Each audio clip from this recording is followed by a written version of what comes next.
Well, good morning, everyone. It's early again here in Cambodia, and my pretty little certified water chicken is just hanging out doing little water chicken things. Lucky's being super cute again.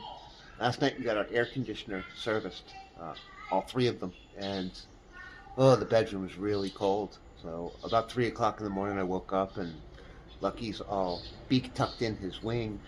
He felt bad, so I brought him into bed and I snuggled with him for about a half an hour to get him all warm.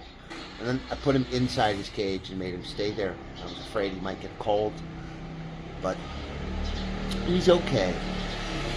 Anyway, he is doing, again, normal, Lucky things this morning. Starting to be a little active, and he'll start going crazy here shortly. But I just wanted to tell everyone this is a special bird. He is very, very, very loved. Everyone have a wonderful day, and we'll see if we can take quite a few videos today. Bye bye now. Oh, Lucky.